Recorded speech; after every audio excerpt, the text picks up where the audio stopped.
Cinta STY tak pernah luntur melihat kesalahan dasar Patrick Kluivert buat fans Bahrain tertawa tagar Kluivert out viral.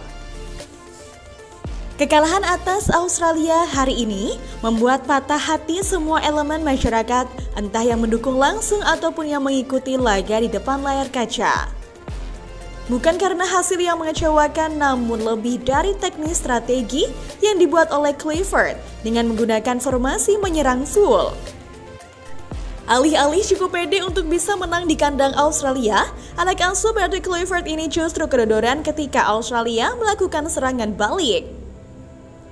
Alhasil juga sebelumnya menggunakan 3 center back yang mampu meredam serangan balik saat mencoba formasi total football, Jaden Hilgers tak mampu meredam serangan cepat yang dibuat oleh anak asuh Popovic.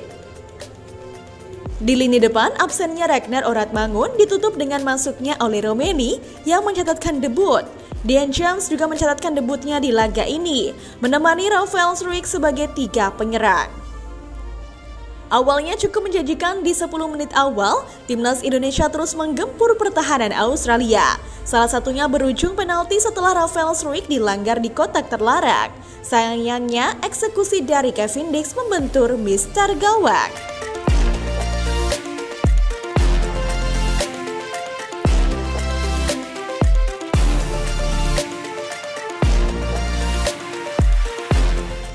Australia perlahan bangkit, peluang pertama mulai Adam Taggart masih bisa dibaca dengan baik oleh Jay Ityas untuk menutup ruang. Tetapi pertahanan apik Indonesia tak bertahan dengan lama.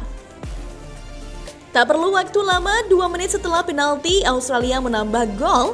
Lini tengah yang kopong dimanfaatkan dengan baik oleh Australia, menggadaikan keunggulan melalui Nishan Velupilly di menit ke-20. Timnas Indonesia seolah tak punya jawaban dari rapatnya 4-4-2 Australia di laga ini. Gol ketiga Australia juga tak kalah mudah, bermula dari transisi yang lambat, bola diarahkan ke sisi kiri pertahanan Indonesia yang kosong.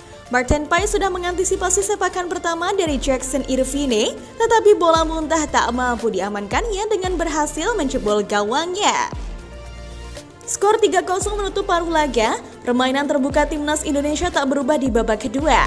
Sayangnya, hal ini berujung petaka karena tak banyak peluang yang dihasilkan Garuda Asia.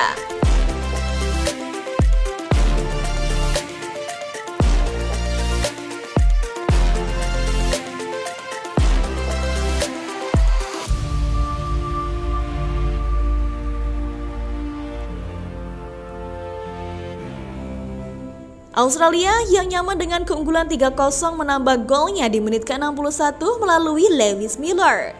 Tertinggal 4 gol, timnas Indonesia berhasil memperkecil ketertinggalan di menit ke-78.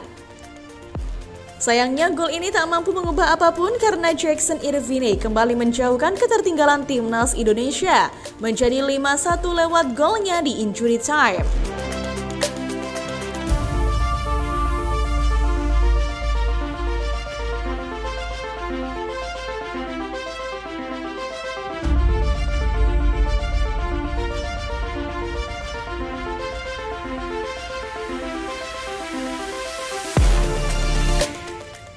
Dan ternyata STY yang saat ini sudah tak melatih timnas Indonesia masih terus mengikuti perkembangan timnas Indonesia untuk bisa lolos ke Piala Dunia.